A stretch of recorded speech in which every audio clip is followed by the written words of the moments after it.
कैसे हैं आप। आज का हमारा टॉपिक है crime and its causes and prevention of crime. तो ये है हमारा सोशियोलॉजी पार्ट 2 का टॉपिक है। तो जहाँ से हमने इसको सोशियोलॉजी को पढ़ना छोड़ा था, मतलब हमने 2-3 टॉपिक पहले किए हैं। तो इसका एक ये फ़ायदा है कि इसका हर टॉपिक जो है वो नया टॉपिक है, चाहे हम कहीं से भी स्टार्ट कर लें इसको, तो हर टॉपिक जो है इसका रिलेट भी कर रहा होता है, लेकिन ये एक दूसरे से अलग अलग जो है वो, जैसे थीरीज अलहदा से हैं, क्राइम्स अलहदा से हैं, फिर इनके इसके अलावा जो आपके अदर जो हैं इसके टॉपिक्स वो अलहदा अलहदा हैं। तो इस तरह से आज का जो हमारा टॉपिक है वो है crime, what is crime and its causes and prevention of crimes and suggestions, what are the suggestions and measures for the prevention of crimes. तो सबसे पहले तो आपको पता होना चाहिए कि क्राइम क्या है। जैसा कि हम सोशियोलॉजी पार्ट 1 में पढ़ चुके हैं कि डेविएंस क्या होता है, सिंस क्या है, फिर क्राइम्स क्या है। नॉर्मल से टॉपिक्स हमने उनको टच किया था सोशियोलॉजी पार्ट 1 में। तो क्राइम की तरफ जाने से पहले हमें थोड़ा सा पहले पता होना चाहिए कि क्राइम की क्या काजेज हैं या क्या वजूहात ऐसी सोसाइटी में पैदा हो जाती हैं कि जिनसे क्राइम कमिट्स होते हैं। उससे पहले तो हमें समझ होनी चाहिए कि डेविएंस क्या है। डेविएंस की मैंने आप लोगों को डेफिनेशन ये बताई हुई है कि हमारे सोसाइटी में जो नॉर्म्स हैं, जो रूल्स बने हुए हैं सोसाइटी को रन करने के लिए, अगर हम उनकी वायलेशन करते हैं तो हम ये कह सकते हैं कि हमने उन नॉर्म्स, उन रूल्स की डेविएंस की है, यानी हमने उनको मानने से इनकार किया है। फिर दूसरा इसके साथ ही हमारा एक सिन आ जाता है। सिन क्या है? गुनाह। गुनाह मतलब ये जब हम जो अखलाकियात है हमारी, या जो हमारे ऊपर हमारे इस्लाम ने कुछ रूल्स हमारे ऊपर आयद किए हैं, जब हम उनकी खिलाफ वर्जी करते हैं तो उससे क्या होता है? सिन कमिट्स होते हैं। और यही दो ऐसी चीज़ें हैं कि जो क्राइम कमिट करने की सोसाइटी में वजह बनती हैं। क्वेश्चन अटेम्प्ट करने का मैंने पहले भी आपको मेथड बताया हुआ है कि इंट्रोडक्शन से हम शुरू करते हैं, कंक्लूजन तक लेके जाते हैं, उसके अंदर हमारी जितनी भी वो मेन हेडिंग्स बन रही हों वो हमें साथ साथ उनको लेके चलना है। तो इंट्रोडक्शन में आप लिख सकते हैं कि क्राइम क्या है। क्राइम में आप लिख सकते हैं कि जो हमारे अगर हम अपनी मोरालिटीज़ की वायलेशन करते हैं या जो रूल्स हमारी कॉन्स्टिट्यूशन ऑफ पाकिस्तान में बताए गए हैं, अगर हम उनकी वायलेशन करते हैं तो उससे क्या होगा कि क्राइम कमिट्स होंगे। फिर क्राइम की कुछ काजेज़ भी हैं। फिर हम उसके बाद काजेज़ को एक्सप्लेन करने के बाद हम ये भी एक्सप्लेन करेंगे कि काजेज़ को रिमूव करने के क्या क्या तरीक़ाकार हैं, उसकी सजेशंस हम देंगे, मेजर्समेंट बताएंगे हम। तो इस तरह से इंट्रोडक्शन के बाद फिर उसके बाद आप लिखेंगे कि डेविएंसी एंड सिन क्या है। डेविएंसी मैंने पहले बता दी कि जो हम सोसाइटी के रूल्स हैं और जो सोसाइटी के नॉर्म्स हैं, जब हम उनकी वायलेशन करते हैं तो उससे डेविएंस कमिट होती है। जब डेविएंस कमिट होगी तो वो ऑटोमेटिकली हमारी वजह बनेगी क्राइम की। तो उसके बाद आप 2 थिंग्स इन्वॉल्व इन अ सिन। सिन में 2 चीज़ें शामिल होती हैं। एक होता है बंदे का वॉलंटरी एक्ट होता है और एक होता है इनवॉलंटरी एक्ट। वॉलंटरी एक्ट में तो वो होता है कि जो बंदा अपनी मर्जी से कोई गुनाह कमिट कर रहा होता है। इनवॉलंटरी में ये होता है कि हम चाहते नहीं है गुनाह करना, लेकिन कुछ ऐसी वजूहात पैदा हो जाती हैं या लाइलमी में हम वो गुनाह कर बैठते हैं, तो वो हमारा इनवॉलंटरी एक्ट में आ जाएगा। तो उसके बाद हम आ जाएंगे कि मीनिंग ऑफ क्राइम। क्राइम क्या है? क्राइम तो is the violation of the law और वायलेशन ऑफ द मोरालिटीज़। इसमें आपको जो भी इसके मीनिंग इसके अलावा मिलती है अच्छे, आप वो इसमें पुट कर सकते हैं।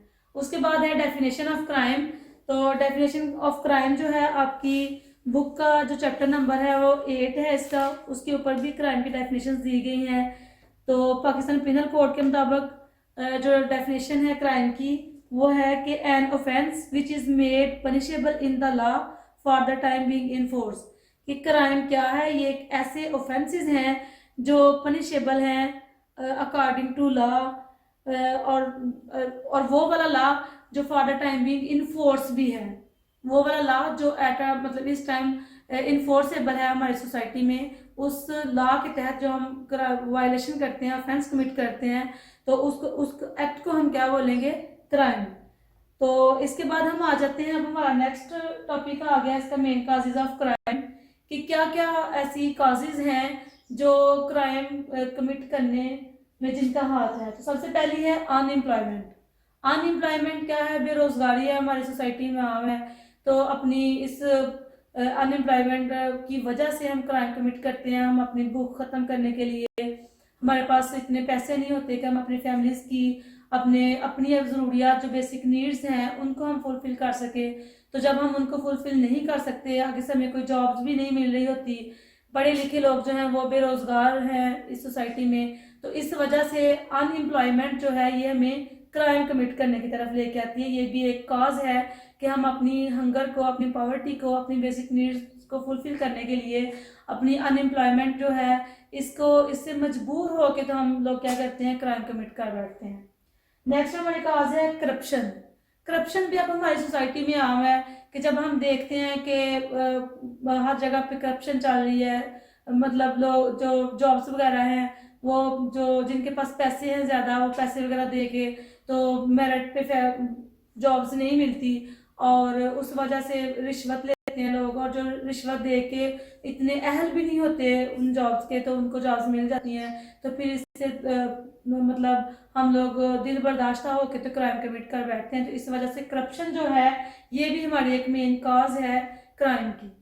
नेक्स्ट हमारा discrimination in society. Discrimination in society में ये है कि हम लोग ज़ात पात के ऊपर बहुत यकीन रखते हैं सोसाइटी में। हम लोग देखते हैं कि जो अमीर है हम उसको ज़्यादा अहमियत देते हैं, जो पुअर हैं उनको कम अहमियत देते हैं। इसके अलावा हम देखते हैं कि जो ज़्यादा बेहतर कास्ट सिस्टम तो हमने खुद ही बनाया हुआ है, लेकिन फिर भी हम देखते हैं कि ये एक अच्छी कास्ट से ताल्लुक़ रखता है तो फिर उसको सोसाइटी में ज़्यादा अहमियत दी जाती है। तो इस तरह के हालात को देखते हुए जब हमारी लाख कोशिशों के बावजूद भी सोसाइटी में हमारा एक अच्छा स्टेटस, एक अच्छा इमेज नहीं बनता, तो क्या करते हैं हम लोग, क्राइम कमिट करने पे मजबूर हो जाते हैं। मतलब हम चाहते हैं कि जिसका ज़्यादा स्टेटस है उसी को ख़त्म करने की कोशिशों में हम लग जाते हैं, यानी कि उसकी जान लेने के चक्करों में लग जाते हैं, या उससे पैसे वगैरह छीनने के चक्करों में लग जाते हैं, या इस तरह की कोशिशों में लग जाते हैं कि जिससे उसकी मोरालिटीज़ जो है सोसाइटी में, या उसका जो स्टेटस है उसको सोसाइटी में से रिमूव किया जाए। तो इस तरह से ये जो डिस्क्रिमिनेशन है हमारी सोसाइटी में, ये भी एक वजह है क्राइम की। नेक्स्ट हमारा नो रूल ऑफ लॉ, कि हमारी सोसाइटी में कोई लॉ की इम्प्लीमेंटेशन नहीं है, जो प्रॉपर कोई ऐसी अथॉरिटीज़ नहीं है कि जिनके तहत लॉ को इम्प्लीमेंट करवाया जाए। तो इस वजह से lack of rule of law की जो है ये भी एक वजह है क्राइम कमिट करने की। नेक्स्ट हमारा नो इक्वालिटी बिफोर लॉ, कि लॉ के सामने सब लोग इक्वल नहीं है। जो अमीर है उसको ज़्यादा प्रायोरिटी दी जाती है, जो गरीब है उसको कम प्रायोरिटी दी जाती है। तो इस तरह से जब एक सेम प्रायोरिटीज़ नहीं दी जाती तो जिन लोगों को नहीं दी जाती वो फिर मजबूर हो जाते हैं क्राइम कमिट करने पर। तो इसलिए जो नो इक्वालिटी बिफोर लॉ है ये भी एक काज है क्राइम कमिट करने की। उसके बाद है पावर्टी, इसके साथ ही हमारी नेक्स्ट हेडिंग है हंगर। ये दोनों मिलती जुलती हेडिंग्स हैं कि अपनी गुर्बत को ख़त्म करने के लिए या अपनी हंगर को कम करने के लिए क्या करते हैं कि हम लोग क्राइम कमिट करने पे मजबूर हो जाते हैं। जिन लोगों के पास उनकी बेसिक नीड्स को फुलफिल करने के लिए कोई मटेरियल नहीं है, ना उनके पास कोई जॉब अपॉर्चुनिटीज़ हैं, ना उनका कोई बिजनेस है, ना उनका कोई ऐसा वेल सेटअप है कि जिसके तहत वो अपनी इन पॉवर्टी को और हंगर को कम कर सकें। तो फिर वो लोग क्या करते हैं कि वो जब इन सारी चीज़ों से वो महरूम रह जाते हैं तो फिर वो क्राइम कमिट करने पे मजबूर हो जाते हैं। तो इसलिए हम ये कह सकते हैं कि पॉवर्टी और हंगर जो है ये भी एक क्राइम कमिट करने की वजह है।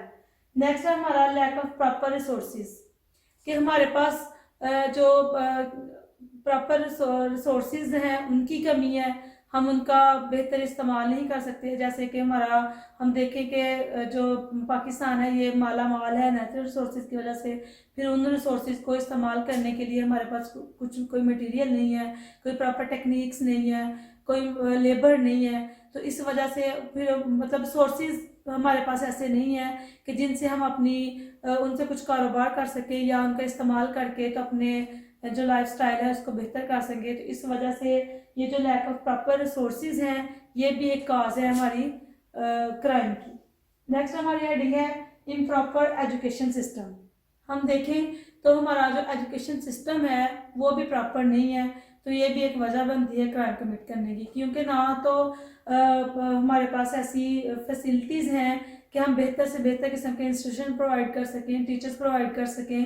फिर आगे हम देखेंगे कि जब एग्ज़ाम्स वगैरह होते हैं उनमें बहुत चीटिंग चलती है और जो बच्चे दिन रात मेहनत कर रहे होते हैं वो पीछे रह जाते हैं, और वो बच्चे जिन्होंने ना तो रेगुलर क्लासेस ली होती हैं, ना उनका कोई बेहतरीन किस्म का कोई सेटअप होता है, ना उनके पास इतना नॉलेज होता है, वो लोग ज़्यादा मार्क्स ले लेते हैं, क्योंकि वहाँ पे भी करप्शन चलती है, फिर वहाँ पे एक प्रॉपर मैनेजमेंट नहीं होती। तो इस वजह से जो ये इम्प्रॉपर एजुकेशन सिस्टम है हमारा, ये भी एक वजह है क्राइम कमिट करने की। और फिर वो लोग जो लोग रिश्वत वगैरह दे के अच्छे मार्क्स ले चुके होते हैं, फिर आगे जाके जॉब्स वगैरह भी वही उसी बेस पे उनको मिल जाती हैं, और जो प्रॉपर इस काबिल होते हैं कि उनको जॉब्स दी जाए, मेरिट पे डिसीजन किए जाए उनके फेवर में, वो लोग बेचारे पीछे रह जाते हैं। और ये सारी की सारी एक वजह बनती है क्या, हमारा इम्प्रॉपर एजुकेशन सिस्टम, और ये भी एक वजह है हमारे क्राइम कमिट करने की। नेक्स्ट हमारा लैक ऑफ हेल्थ फैसिलिटीज़। हमारी सोसाइटी में हेल्थ फैसिलिटीज़ के लिए कोई प्रॉपर इंस्टीट्यूशंस नहीं है, हॉस्पिटल्स नहीं है, कोई अच्छे डॉक्टर्स नहीं है।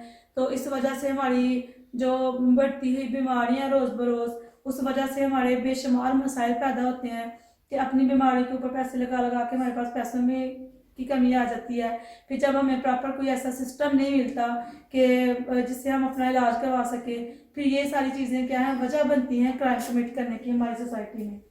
नेक्स्ट है हमारा कि lack of inappropriate care of children, के जो पेरेंट्स हैं वो ज़्यादातर इलिटरेट हैं हमारी सोसाइटी में, या फिर वो क्या करते हैं, जो मतलब पढ़े लिखे हैं, जो एजुकेटेड पेरेंट्स हैं, वो अपनी जॉब्स के ऊपर लगे रहते हैं, अपने बच्चों के ऊपर वो प्रॉपर फोकस नहीं करते। उनको ये नहीं पता होता कि हमारे बच्चे क्या क्या काम कर रहे हैं या किस तरह के लोगों के साथ उनका बैठना उठना है।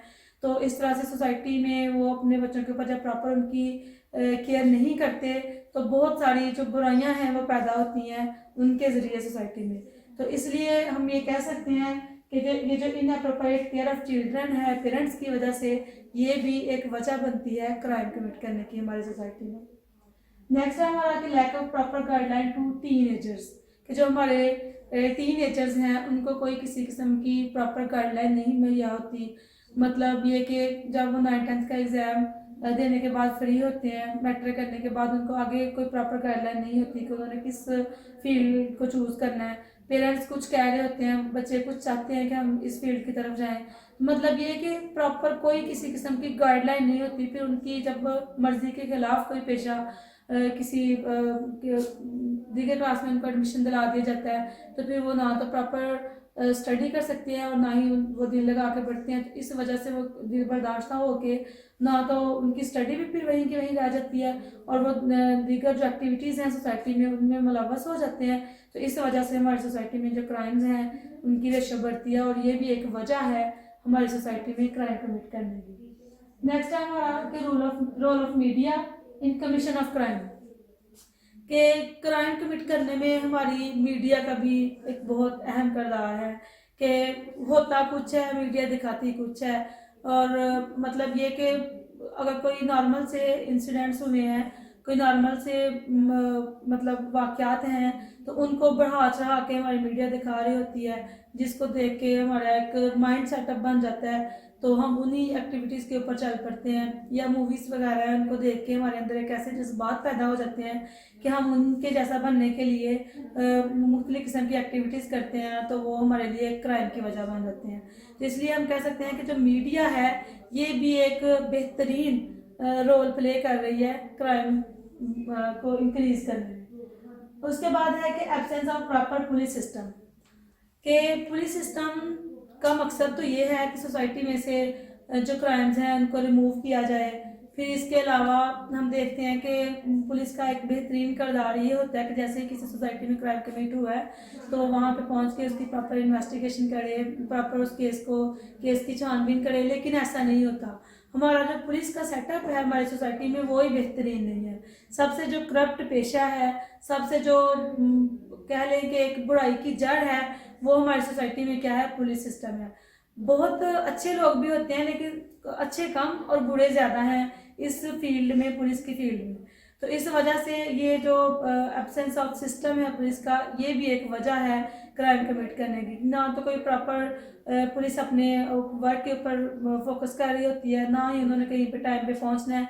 अगर पहुंच भी जाना है तो उन्होंने वो रिश्वत लेने और देने और पैसे लेने दिलाने की तरफ रहना है। उनका ये फोकस इस बात पे नहीं होता कि सोसाइटी में से क्राइम को ख़त्म किया जाए, बल्कि उनका फोकस इसी बात पे होता है कि हमारा पेट कैसे बढ़ेगा।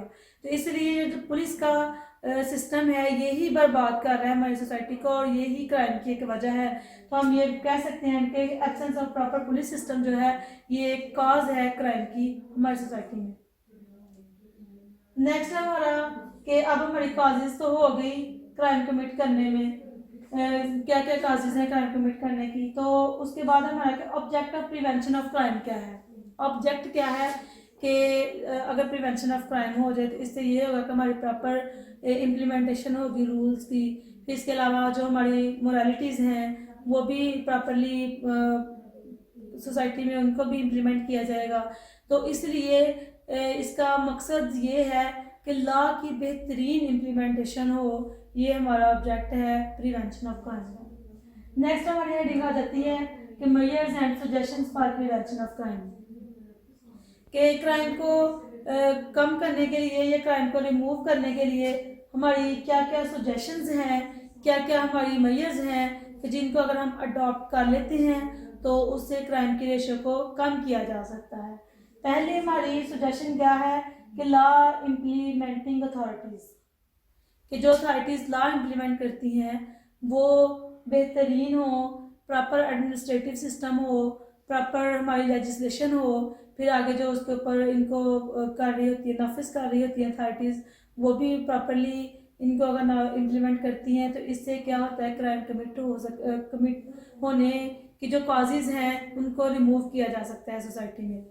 अब होता क्या है कि जब लॉ की प्रॉपर इम्प्लीमेंटेशन ही नहीं होती, बस लॉ की प्रॉपर इम्प्लीमेंटेशन सिर्फ और सिर्फ पुअर लोगों के लिए हो, उससे जो कोई असर और रसूख रखने वाले लोग हैं उनके ऊपर कोई उसकी इम्प्लीमेंटेशन ना हो, तो इससे क्या होता है सोसाइटी में क्राइम कमिट्स होते हैं। जब हम ऐसा करते हैं कि तमाम लोग लॉ की नज़र में हम उनको बराबर देखते हैं और सब लोगों के ऊपर लॉ की इम्प्लीमेंटेशन होती है, तो उससे क्या होता है क्राइम की रेशो कम हो सकती है। नेक्स्ट हमारा प्रॉपर पुलिस सिस्टम, जैसा कि हमने क्लासेस में पढ़ा कि जो एब्सेंस ऑफ पुलिस सिस्टम है और ये एक वजह है क्राइम की, तो उसी के मुकाबले हम देखें कि अगर हम पुलिस के सिस्टम को प्रॉपर कर दें, ये सिस्टम प्रॉपर हो जाए, तो इससे सोसाइटी में क्राइम्स की रेशो जो है कम हो सकती है। तो इसलिए क्योंकि पुलिस अपने बेशुमार जो है केयरलेस की वजह से पुलिस की तो सोसाइटी में क्राइम की रेशो बढ़ती है। अगर ये ही बेहतर हो जाए, इसके ऊपर ही चेक एंड बैलेंस का सिस्टम आ जाए हमारे पुलिस सिस्टम के ऊपर, तो इससे भी हमारी क्राइम की रेशो बड़ी हद तक कम हो सकती है। तो उसके बाद हमारी नेक्स्ट हेडिंग है सजेशन है इसकी, क्राइम को कैसे रिमूव किया जा सकता है सोसाइटी में, कैसे प्रिवेंट किया जा सकता है, वो है रिडक्शन ऑफ पॉवर्टी।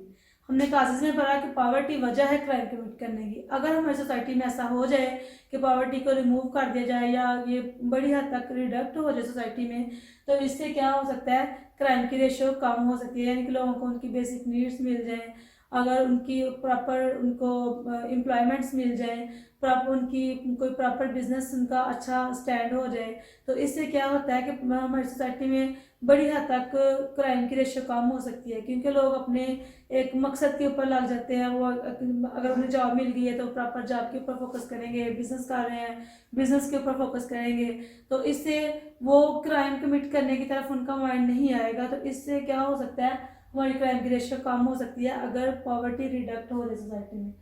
नेक्स्ट है हमारा कि प्रॉपर कोर्ट सिस्टम। अब हम देखते हैं कि जो कोर्ट सिस्टम है हमारे वो भी प्रॉपर नहीं है, यानी कि ज़्यादातर फैसले उन लोगों की फेवर में किए जाएंगे कि जो कुछ दे दिला लेते हैं, या फिर हमारे जो कोर्ट का सिस्टम है वहाँ पे सालों साल लग जाते हैं डिसीजन होने में, फिर लोगों को उनकी मर्जी के मुताबिक जस्टिस नहीं मिलता।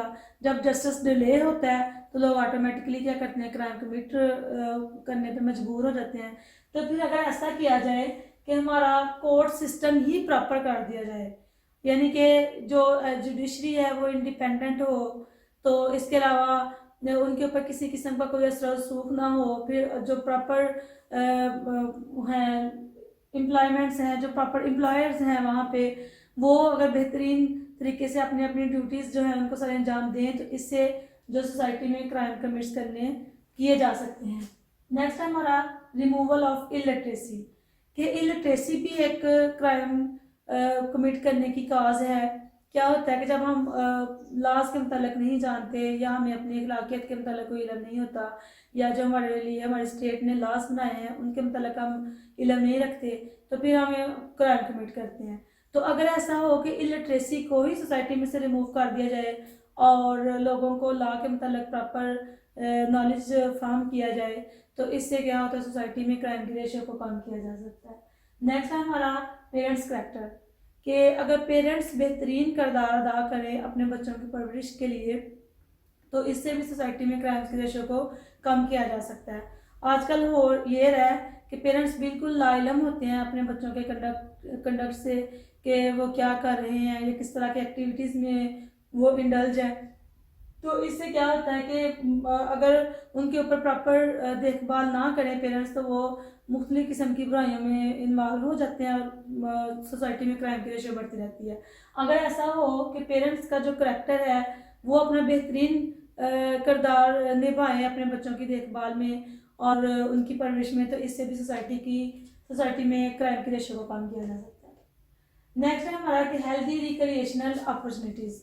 अगर ऐसा हो कि बच्चों के ऊपर दिन रात बस एक ही चीज़ सवार कर दी जाए कि आपने पढ़ना है, आपका ये मकसद है, बस यही उनको एहसास दिलाया जाए, तो एक टाइम ऐसा आता है कि जब वो अपनी उन एक्टिविटीज़ से उकता जाते हैं और वो मजबूर हो जाते हैं कि वो उनसे जान छुड़ाने की कोशिशों में लग जाते हैं। तो ये भी वजह बनती है क्राइम की। अगर ऐसा किया जाए कि उनको रिक्रिएशनल अपॉर्चुनिटीज़ प्रोवाइड किए जाएँ, तो इससे बेहतरीन नताइज अखज़ हो सकते हैं क्राइम की रेशियो को कम करने की। यानी कि वो उनका थोड़ा माइंड भी फ्रेश हो जाएगा अगर उनको रिक्रिएशनल अपॉर्चुनिटीज़ दिए जाएँ, और इसके अलावा वो थोड़ा वो जो बोरिंग एक्टिविटीज़ हैं उनसे भी बाहर आएंगे, और फिर जब वो रिक्रिएशनल करने के बाद दोबारा उन एक्टिविटीज़ में आएंगे और वो बेहतरीन तरीके से दिल लगा के, यानी हमें स्टडी में या अदर्स जो भी उनकी एक्टिविटीज़ होंगी उनमें वो दिल लगाएंगे। तो इससे क्राइम की रेशियो को कम किया जा सकता है अगर बच्चों को हेल्दी रिक्रिएशनल अपॉर्चुनिटीज़ प्रोवाइड किए जाएँ। नेक्स्ट है हमारा प्रॉपर डिस्ट्रीब्यूशन ऑफ लैंड। होता क्या है हमारे, ये भी एक बहुत बड़ी बुराई है हमारी सोसाइटी में कि लैंड की डिस्ट्रीब्यूशन ही प्रॉपर नहीं होती। अगर कोई 4 से 5 भाई हैं तो उनके दरमियान किसी को ज़्यादा ज़मीन मिल जाती है, किसी को कम मिल जाती है, या किसी को एक अच्छी जगह पे मिल जाती है, किसी को ऐसी जगह पे जहाँ पे वो ज़्यादा कम जरखेज़ है उस साइड वाली अगर ज़मीन मिल जाए, तो इससे क्या होता है कि उनके दरमियान फिसाद खड़ा हो जाता है, लड़ाई झगड़े शुरू हो जाते हैं और ये सालों साल चलते रहते हैं। तो इससे अगर ऐसा किया जाए कि इन चीज़ों को सोसाइटी में से रिमूव किया जाए, अगर उनको उनकी जो डिस्ट्रीब्यूशन है लैंड पर हो जाए, तो इससे भी क्राइम की रेशियो को कम किया जा सकता है।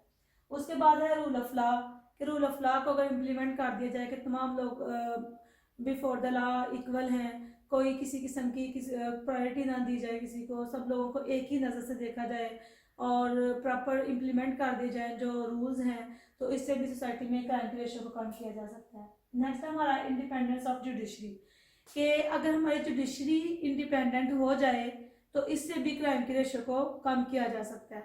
होता ये है कि जो जजेस हैं वो लेके रिश्वत वगैरह लेके तो मतलब फैसले कर देते हैं उन लोगों की फेवर में जिनकी फेवर में नहीं होने चाहिए, जो वाकई गलती पर होते हैं। तो इससे ये होता है कि जो लोग फेवर में होते हैं, जो लोग मतलब जिन्होंने कोई किसी किस्म का क्राइम कमिट नहीं किया होता, जब उनके साथ इनजस्टिस होता है तो वो लोग मजबूर होके तो क्राइम कमिट करने की तरफ आ जाते हैं।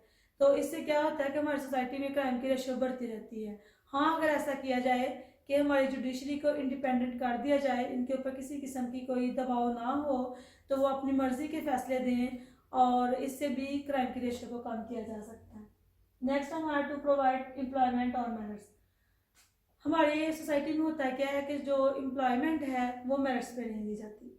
जब मेरिट्स पे एम्प्लॉयमेंट नहीं दी जाती तो ये एक वजह बनती है क्राइम की।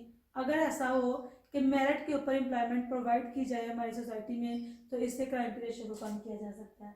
नेक्स्ट है हमारा रिफॉर्मेशन ऑफ प्रिजन सिस्टम, कि जो हमारा प्रिजन सिस्टम है उसकी भी इस्लाह होनी चाहिए।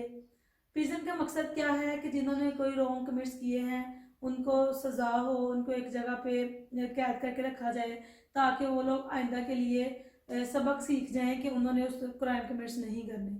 तो हमारी जो इसके अलावा उनको दीगर किस्म की फैसिलिटीज़ प्रोवाइड की जाएं, उनको अखलाकियात के ऊपर लेक्चर्स दिए जाएं, फिर उनके प्रॉपर जो सोसाइटी में बेहतरीन मतलब उनकी एजुकेशन के ऊपर फोकस किया जाए। अगर किसी ने कम उम्र में कोई ऑफेंस कमिट कर दिए हैं तो इस तरह से अगर हमारी प्रिजन सिस्टम बेहतर हो जाए तो इससे भी सोसाइटी में क्राइम की रेशो को काफ़ी हद तक कम किया जा सकता है। होता यह है कि जो एक दफ़ा हमारी सोसाइटी में कैद में रह के बाहर आता है तो बाहर आके उसका और दिल बड़ा हो जाता है कि मैंने जो करना था वो तो जो होना क्या है कि मैंने जाके तो जेल में ही बंद हो जाना। तो इससे उसकी ना मतलब दिल बड़ा हो जाता है और दोबारा से क्राइम कमिट करता है।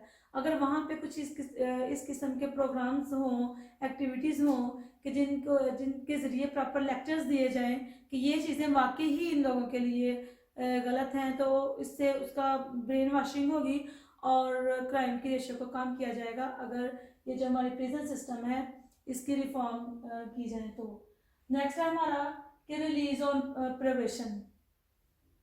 कि ऐसा होता है कि जब एक बंदे को सज़ा हुई 10 साल 15 साल या उसको रिग्रेस इम्प्रिजनमेंट हो जाती है किसी को, तो वो रिग्रेस इम्प्रिजनमेंट में रहने के बाद जब बाहर आता है तो क्या होता है कि वो एक सख्त किस्म का मुलज़म बन जाता है सोसाइटी में आगे।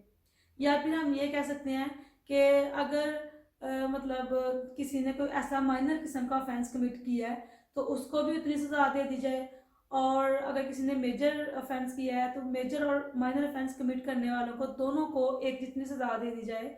तो जिसने माइनर ऑफेंस कमिट किया होता है वो बेचारा तो फिर ये सोचने पे मजबूर हो जाता है कि उसने इतना बड़ा ऑफेंस किया और उसके साथ भी मेरे जैसा सलूक और मैंने कम किया मेरे साथ भी वैसे सलूक। तो अगर ऐसा किया जाए कि जिन्होंने माइनर ऑफेंस कमिट्स किए हैं उनके साथ थोड़ी सी रियायत बरती जाए, यानी कि उनको प्रोबेशन के ऊपर रिलीज़ कर दिया जाए। प्रोबेशन का मकसद ये है कि होती तो ये किस्म की सज़ा ही है, लेकिन ये होता है कि उनको कैद से रहा कर दिया जाता है और उनके ऊपर कुछ कंडीशंस हैं वो इम्पोज कर दी जाती हैं कि उन्होंने एक माह बाद आके या जितना भी वो प्रोबेशन ऑफिसर है उनको टाइम देगी इस इतने टाइम में आके तो उन्होंने अपनी एक अटेंडेंस इंश्योर करवानी है 1 साल तक या 2 साल तक या जितना भी उनको ऑर्डर हो जाए। तो अगर माइनर ऑफेंस कमिट करने वाले अक्यूज पर्सन को प्रोबेशन पे रिलीज़ कर दिया जाए तो इससे हमारी काफ़ी हद तक क्राइम की रेशो को कम किया जा सकता है। नेक्स्ट है हमारा कि इम्पोज जुवेनाइल जस्टिस सिस्टम। कि हमारा पहले था जुवेनाइल जस्टिस सिस्टम ऑर्डिनेंस 2000 का था, फिर उसके बाद हमारा जुवेनाइल जस्टिस सिस्टम एक्ट 2018 का आ चुका है। तो इन दोनों एक्ट्स का मकसद यही है कि अगर किसी ने मतलब इसमें कम उम्र में ऑफेंस कमिट कर दिए हैं तो उनके साथ और किस्म का सलूक किया जाए। अगर किसी ने मतलब जो मेजर पर्सनस हैं उन्होंने ऑफेंस कमिट किए हैं तो उनके साथ किसी और किस्म का सलूक किया जाए। तो इससे जुवेनाइल जस्टिस सिस्टम को इम्पोज करने का ख़ास मकसद ही ये है कि जो कम उम्र में ऑफेंस कर बैठते हैं उनकी इस्लाह की जाए और उनके ट्रायल को जो मेजर पर्सनस हैं उनसे अलहदा किया जाए ताकि उन दोनों की जो ट्रायल कंप्लीट होने के बाद दोनों को एक जैसी पनिशमेंट्स ना दी जाए। तो अगर ये जुवेनाइल जस्टिस सिस्टम प्रॉपर हमारा इम्प्लीमेंट हो जाता है तो इससे भी काफ़ी हद तक सोसाइटी में क्राइम के रेशो को कम किया जा सकता है। नेक्स्ट है हमारा प्रिवेंटिव एक्शंस अगेंस्ट करप्शन। कि अगर कुछ ऐसे प्रिवेंटिव एक्शंस उठाए जाएं करप्शन के अगेंस्ट, यानी कि जो करप्शन लेते हैं या देते हैं उनके खिलाफ सख्त किस्म के एक्शंस या उनके ऊपर कुछ फाइन्स वगैरह इनको इम्पोज किए जाए या उनको कुछ पनिशमेंट्स दी जाए ताकि आइंदा से वो करप्शन के सिलसिले से दूर रहें, तो इससे भी हमारे क्राइम के रेशो को सोसाइटी में से कम किया जा सकता है। नेक्स्ट है हमारा कंक्लूजन। तो कंक्लूजन में आपने जो सारी हेडिंग्स ऊपर पढ़ी होंगी, इसके मीनिंग क्या है, इसकी काजेस क्या है क्राइम की, इसकी प्रिवेंशन के लिए क्या क्या सजेशंस हैं, वो सारी आप कंक्लूजन में उसको पुट करके तो अपना क्वेश्चन कंप्लीट कर सकते हैं। तो इसके साथ ही मैं उम्मीद करती हूँ कि आपको आज के लेक्चर की समझ आ चुकी होगी। तो अल्लाह हाफिज़।